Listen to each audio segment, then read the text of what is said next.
வயநாடு நடந்த நிலச்சரிவிலையும் ஒரு அற்புதகரமான காதல் ஜோடி. சூரல்மலையில் நடந்த நிலச்சரிவில் என்னோட குடும்பத்திலேருந்து எல்லாருமே போயிட்டாங்க. என்னோட அப்பா, அம்மா, தங்கச்சி, பெரியம்மா, பெரியப்பா, அவங்களோட பசங்க 9 பேர் குடும்பத்திலேருந்து போயிட்டாங்க.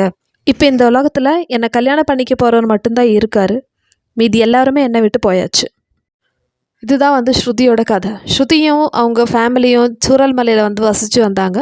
ஸ்ருதியோட அப்பா கூலி வேலைக்கு போகிறவர் ரொம்ப நாளாக கஷ்டப்பட்டு அவங்க சின்னதாக ஒரு வீடு வச்சுருந்தாங்க. ஸ்ருதி பக்கத்தில் இருக்கிற ஒரு ஹாஸ்பிட்டலில் ஒர்க் பண்ணிட்டு இருந்தாங்க.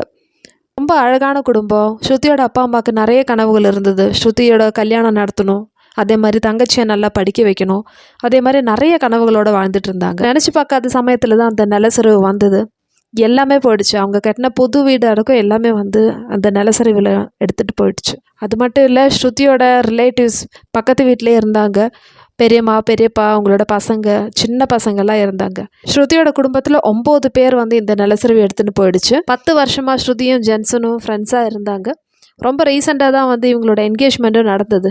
டிசம்பரில் கல்யாணம் ஃபிக்ஸ் பண்ணிட்டாங்க. நிலச்சரிவு நடந்த அன்னைக்கு எனக்கு என்ன நடந்து ஞாபகம் இருக்குன்னு சொல்லிட்டு ஸ்ருதி சொல்கிறாங்க. ஸ்ருதி ஒர்க் பண்ணிட்டு இருந்தாங்க ஹாஸ்பிட்டலில். அப்போ திடீர்னு ஒரு 8:30க்கு மேலே அம்மாவுக்கு கால் பண்ணாங்க. அம்மா கால் எடுக்கலை. அதுக்கப்புறம் தங்கச்சிக்கும் கால் பண்ணாங்க. அவங்களும் கால் எடுக்கலை. அந்த டைமில் மழை வேறு பெஞ்சிட்டு இருந்தது. ஒரு 3 மணிக்கு மேலே நான் ஃபோன் பண்ணி பார்த்தா எதுவுமே ரீச் ஆகலை அப்படின்னு சொல்லி ஸ்ருதி சொல்கிறாங்க. அதுக்கப்புறமேட்டு பார்க்கும்போது தான் தெரியுது, அவங்களோட வீடு இருந்த இடத்துல எதுவுமே இல்லை. என்னை மட்டும் மீதி வச்சு எல்லாருமே என்னை விட்டு கிளம்பிட்டாங்கன்னு சொல்லிட்டு ஸ்ருதி ரொம்ப ஷாக்கிங்காக பேசுகிறேன். இப்போ நான் கேம்பில் தான் இருக்கேன். நான் கேம்பில் இருந்தாலும் என்னை யாருமே தனியாக விடுறதில்ல. பக்கத்தில் இருக்கிறவங்கெல்லாம் எனக்கு ஆறுதல் சொல்லுவாங்க. அது மட்டும் இல்லை, ஜென்சன் எப்போவுமே என் கூட தான் இருப்பார். என்னோடய அப்பா அம்மாவோட பெரிய ஒரு கனவு தான் என்னோடய கல்யாணம். இப்போ அவங்க இல்லாத சுச்சுவேஷனில் தான் இப்போ என்னோடய கல்யாணம் நடக்க போகுது. நாங்கள் டிசம்பரில் ஃபிக்ஸ் பண்ண மேரேஜ் இப்போ நாங்கள் செப்டம்பர்லேயே நடத்த போகிறோம். ஜென்சனும் சொல்கிறாரு, என்ன தான் நடந்தாலும் நான் ஸ்ருதி என்றைக்குமே கைவிட மாட்டேன். ஜென்சன் எப்போவுமே ஸ்ருதி கூட கேம்பில் தான் இருக்கார். அவர் வீட்டுக்கு போகிறது ரொம்ப கொஞ்சம் நேரம் தான்.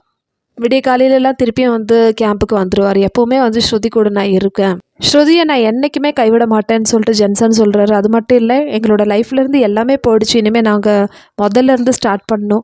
எங்களோட லைஃப் இப்போ 0ல் தான் இருக்குது. ஸ்ருதியோட கல்யாணத்துக்காக அவங்க அப்பா அம்மா சேர்த்து வச்ச 4 லட்சம் ரூபாய், 15 சவரன் நகை, இது எல்லாமே இந்த நிலச்சரிவில் போயிடுச்சு. இனிமேலாவது ஸ்ருதிக்கு ஒரு நல்ல ஒரு லைஃப் கிடைக்கணும்னு சொல்லிட்டு நம்ம ப்ரே பண்ணலாம்.